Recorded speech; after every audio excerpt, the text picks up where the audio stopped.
Jnanakosha, Puranas. सर्गच्च प्रतिसर्गच्च वंशो मन्वन्तराणि च वंशानुचरितं चैव पुराणं पञ्चलक्षणम्.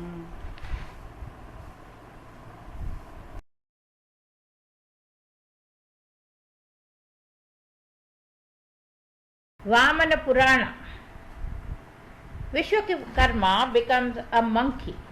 Continuing with his story, King Danda says Chitrangada stayed for a long period at Saptogadwar. She used to spend time by engaging in the worship of Lord Hateshwar, waiting for the day she would meet her husband. Vishwakarma had become a monkey due to the curse of that sage and started living at Shalveya mountain. One day a demon named Kandarmali arrived at the foothills of Shalveya mountain accompanied by his daughter Vedavati. The monkey Vishwakarman held Vedavati by her hand. Kandarmali became furious and took out his sword to kill the monkey. Sensing danger, the monkey ran away towards Himalaya mountain carrying Vedavati in his lap. Kandarmali chased him. On the way, the monkey abandoned Vedavati at the door of a secluded hermitage and hid himself in the waters of river Kalindi, but was drowned. Kandarmali had seen the monkey drowning and conjured that his daughter too might have drowned along with him. He returned to his abode in a remorseful mood. The ferocious current of Kalindi river carried that monkey to a famous place called Shivi. After regaining his consciousness, he returned to the place where he had left Vedavati. After reaching that spot, he found Anjan accompanied by his daughter Nandayanti treading along. He mistook Nandayanti for Vedavati and ran towards her. Sensing danger, Nandayanti jumped into the Hiravati river and was carried by its ferocious current to Kushal. When she regained her consciousness, Nandayanti found herself near a large banyan tree. Sitting on the rock in a thoughtful mood, she heard a heavenly voice. Is there anybody who could inform sage Ritadhwaj about his son's captivity and who has been tied to this banyan tree? Nandayanti was surprised to find a 5-year-old child being tied to the topmost branch of the banyan tree. On being inquired, the child told her, "My name is Jabali. Sage Ritadhwaj is my father, who has blessed me with 5,000 years of childhood birth, 10,000 years of adolescence and 20 years of adulthood respectively. But he has also warned me of being held captive for the period of 500 years during my childhood. One day I had gone to take bath in the Hiravati river when suddenly I came across a huge monkey who enslaved me. I am living here in captivity since then." After narrating his story, Jabali inquired about Nandayanti's identity. Nandayanti told everything which had happened to her. Jabali advised her to go to Srikant temple situated on the bank of river Yamuna and said, "There you would meet my father Ritadhwaj, who comes to the temple daily in the afternoon to worship Lord Shiva. You can seek his help." Nandayanti went to Ritadhwaj's hermitage as per the instruction of Jabali. One day while she was worshipping in the Srikant temple, she saw those lines inscribed by the sage who had once cursed her father Vishwakarma. She added one more line to that inscription. Sage Mudgal had prophesied that I would become a queen. Instead of becoming a queen, I am going through my most turbulent period. Is there anyone who could help me out? After that, she went to the bank of river Yamuna, where she found a beautiful hermitage. She entered inside the hermitage and found Vedavati sitting there. Very soon both of them became fast friends. In the meantime, sage Ritudhwaj had gone to offer prayers in the Shrikant temple and saw those lines inscribed on its walls. He went into deep contemplation and understood what those lines meant. After worshipping, he left for Ayodhya, where he met King Ikshvaku. He requested Ikshvaku to instruct his son, Shakuni, to release Jabali from the monkey's captivity. Ikshvaku instructed his son to fulfill sage Rithadhwaj's desire. All three of them, including Ikshvaku, went to the site of Jabali's captivity. Shakuni, being a master archer, cut all the creepers that had grown around Jabali. Sage Rithadhwaj climbed up at the tree and found that Jabali was tied to the branch. He tried to open the knot but was unsuccessful and called Shakuni for help. Shakuni tried hard to open the knot, but even he was unsuccessful. He then cut that branch into 3 pieces by unleashing a volley of arrows. Thus Jabali became free, albeit particularly as he was burdened with the 3 pieces of that branch. Search for Chitrangada and Vedavati. In the meantime, both daughters of Yaksha and the demon arrived at Shrikant Mahadev temple and engaged themselves in the worship of Lord Mahadeva. One day, sage Galva arrived at the temple and was astonished to find 2 young ladies at such a deserted place. While taking bath, he heard the melodious songs of the 2 ladies. He became convinced of their divinity, as it was impossible for mortals to sing with such expertise. After the worship, sage Galva asked them their identity, who then narrated the whole story. The next morning, as Galva was about to leave, both of them requested him to take them along. All 3 of them then left for Pushkar Tirtha. After reaching their destination, sage Galva decided to take a dip in the holy river. While taking bath, he saw many female fish trying to coax their male counterparts into making love by saying, "If sage Galva is not afraid of being in the company of young women, then what makes you so scared in copulating with us?" The male fish replied that he was afraid of getting ridiculed by the public. Sage Galva was so ashamed of his conduct that he did not come out of the river. Both sides waited anxiously for sage Galva. Suddenly Chitrangada arrived and was surprised to see strangers standing there.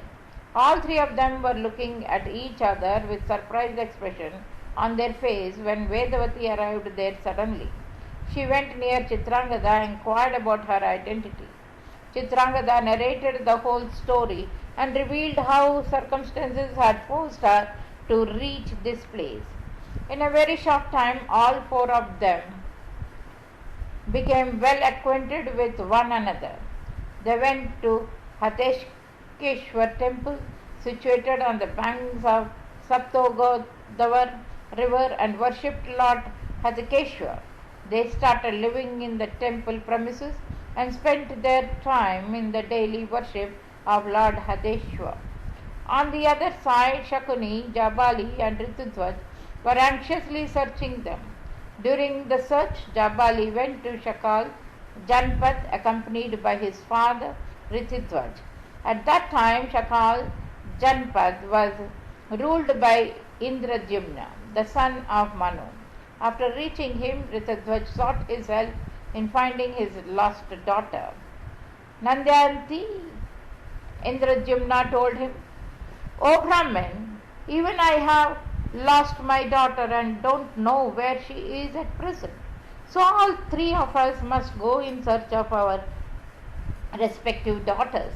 After saying this, all 3 of them decided to proceed ahead in search of their daughter. When they reached Badrikesh ashram, they were amazed to find a young man engaged in austere penance. After formal introduction, it dawned on Indrajimna that the young sage was his own nephew. Surat Indrajimna requested his nephew to join him in searching his daughter. Ritadhwaj told Surat, "The girl for whom you are doing such austere penance had been taken by me to Saptodwar. Come with me and I will help you to reunite with her." All of them then left for Saptodwar. In the meantime, as Gristachi, Devavati's mother, arrived at Udayagiri mountain, to where she came across a monkey and inquired if he had seen her daughter. The monkey told the frail looking Gritachi that he had taken a young woman named Devavati to a hermitage near Shrikant's temple. Gritachi revealed to the monkey that the girl whom he was referring as Devavati was actually her daughter Vedavati. She requested the monkey to help her in locating her lost daughter. Gritachi proceeded towards river Kaushiki in search of Vedavati, followed by the monkey. After reaching there, Gritachi took a holy dip in the waters of Kaushiki. In the meantime, Jabali and Ritudhwaj too had reached the banks of river Kaushiki. When Jabali saw the monkey, he told his father Ritudhwaj by pointing his finger towards that monkey, "This is the same monkey who had enslaved me and tied me up with creepers." Shakuni, the master archer, became furious and sought Ritudhwaj's permission to kill that monkey. Ritudhwaj pacified him by saying, "Bondage is because of your past karma, so it is useless to kill this poor monkey." He then requested the monkey to free his son, Jabali, from the weight of the 3 branches which were still tied to his body. The monkey opened the knots and Jabali was now absolutely free. Ritudhwaj was pleased and wanting to bless the monkey, said, "You can demand anything from me. I am willing to fulfill any of your wishes." The monkey replied by saying, "O great sage, didn't you recognize this unfortunate monkey? I am Chitrangada's father, whom you had cursed to become a monkey. Bless me that I become liberated from all my sins." Ritudhwaj blessed the monkey and said, "You would be liberated from all your sins the day you procreate a child from Gritachi. You would also regain your human body on that day." The monkey became pleased after receiving the blessing. In course of time, Gritachi became aware of the monkey's real identity and developed physical intimacy with it. At first, both of them stayed at Kolahal mountain, but later on they shifted to Vindhya mountain. Meanwhile, the group of 5 people, Ritudhwaj, Jabali, Shakuni, Indrajumna and Shaurath, reached Saptogodwar Tirtha. All of them got down from the chariot and took bath in the holy river. The thirsty horses quenched their thirst and satisfied their hunger by grazing on the green grass. After satisfying their hunger, the horses galloped towards Hatikeshwar temple. When Chitrangada and her companions heard the galloping sound, they climbed on top of the temple and looked all around. Chitrangada saw Ritudhwaj and his companion taking bath and immediately recognized him. Her companion Nandyayanti too recognized Jabali. They were extremely pleased and climbed down from the rooftop of the temple. They worshipped and utilized Lord Hatikeshwar to express their gratitude. After some time, Ritudhwaj and his friends arrived at the temple to worship Lord Hatikeshwar. He recognized Chitrangada and was pleased to meet her. In the meantime, Gritachi and the monkey also arrived there. Gritachi was pleased to meet her daughter Vedavati and embraced her. Ritudhwaj instructed the monkey to summon Guhyak from the Anjan mountain, Kandarmali from the Patalaloka, and the Gandharva king Parajanya from heaven respectively. Guhyak, Kandarmali and Parajanya arrived at the Hatkeshwar temple, and all three of them were pleased to meet their respective daughters. Chitrangada, accusing herself for her father's turning into a monkey, tried to give up her life. But Ritudhwaj consoled her by saying that her father would regain his human body very soon. Giritachi too approved this statement and said, after 10 months I would give birth to a son, and on that same day your father would be liberated from sage Galva's curse and regain his human body. After 10 months, Giritachi gave birth to a son who later on became famous as Nala. Vishwakarma became liberated from the curse and regained his human body.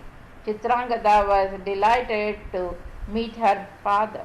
A grand marriage ceremony was organized at Saptotgar, which was witnessed by the deities, the Gandharvas and the demons. In this marriage ceremony, sage Galva performed the rituals, after which Jabali was married to Kandamali's daughter Indrajumna, to Vedavati Shakuni to the Yaksha's daughter, and Shaurat was married to Chitrangada. After the marriage ceremony, everybody returned to their respective places. After completing this story, King Danda once again requested Arja to accept his proposal, but she was not convinced and said, "Say whatever you like, but I will never surrender to your evil intentions." Sage Shukracharya curses Danda. Prahalada says, blinded by lust, Danda forcibly breached the modesty of unrelenting Arja and returned to his palace. Arja was saddened by the inability to protect her chastity and started wailing. When Shukracharya returned to his hermitage, he found Arja lying down at the entrance. He asked her about what transpired with her. Arja narrated the whole story, which made Shukracharya extremely furious, and his eyes were reddened due to his anger. He thundered. The wicked Danda would become a pauper after losing his wealth and kingdom. Within a week after cursing Danda, he instructed his daughter Arja to do penance so that he could become liberated from her sin, and himself went to Patala Loka accompanied by his disciples. Shukracharya's curse came true, and as a result, Danda lost his whole kingdom within a week. After narrating his story, Prahalada told Andhak, on account of the immoral deeds of King Danda, the deities abandoned Dandakaranya, and it was now inhabited by the demons. Now it must be clear to you that person who breaches a chaste woman's modesty against her will is doomed to destruction. Andhak, you must not go ahead with your evil intention of marrying Parvati, because she is Lord Shiva's consort, whose might is unmatched. Andhak replied angrily, I have driven out the deities from heaven. Why should I get scared of Shiva, who is fascinated by his wife's beauty? Prahalada tried his best to convince Andhak against going ahead with his evil plan, but it had no effect on him. Andhak ordered his lieutenant Sambar to go to Mandar mountain and inform Lord Shiva that Parvati should be given to him if he wanted to remain alive. Shamba went to Mandar mountain with narrated Andhak's desire to Lord Shiva. Hearing this, goddess Parvati, who was sitting beside Lord Shiva, told Sambar that she would agree to marry Andhak on the condition that he defeats Lord Shiva in a battle. Shamba returned and narrated everything to Andhak. Now Andhak's anger crossed all limits, and he ordered Duryodhan to prepare for the war. Andhak's huge army was instructed to assemble. The whole atmosphere reverberated with the sound of bugles and war cries. Andhak proceeded towards Mandar mountain with a huge army, which consisted of mighty warriors like Jamb, Kujamb, Shambar, Virochan, Duryodhan and Vrishparva. Then Destiny led Andhak towards his own death trap. Lord Shiva prepares for the battle. Ganas throng Mandar mountain. Pulya says, when Lord Shiva became aware of Andhak's imminent attack, he requested Nandi to summon all the Ganas, who were more than 700 crores in number. Some of the prominent Ganas like Pashupati, Kalamukhi, Mahavrati, Digambar, Mahina, Mahapashupat, and Vriksha Bhadwaj arrived at Mandar mountain to help Lord Shiva at the request of Nandi. On seeing the valiant Gana Pashupat, Lord Shiva embraced him, which surprised all the other Ganas. They were amazed at the special honor given to him. Lord Shiva realized their astonishment and told, although all of you have great devotion towards me, but in your ignorance you have shown disrespect towards Lord Vishnu. All of you except Pashupat don't realize that both of us, Lord Shiva and Vishnu, are inseparable and there is no difference between us. Pashupat is aware of this and hence he has been accorded the highest honor. Having said this, Lord Shiva revealed his majestic form of Sadashiva to the Ganas. The Ganas were bewildered on seeing the whole universe existing within Sadashiva. Lord Sadashiva then transformed his appearance into that of Lord Vishnu. The Ganas also viewed the forms of deities like Indra, Surya, and Lord Brahma. In him, they were now convinced that both Lord Shiva and Lord Vishnu were the same. The dawning of this realization liberated them from their ignorance. Lord Shiva blessed the Ganas and embraced them. All the Ganas then took their position all around Mandar mountain and readied themselves for the forthcoming attack. The battle commences. Pulasya says, when the Ganas saw Andhak's army approaching the Mandar mountain, they made a loud roar, which reverberated through the land and sky.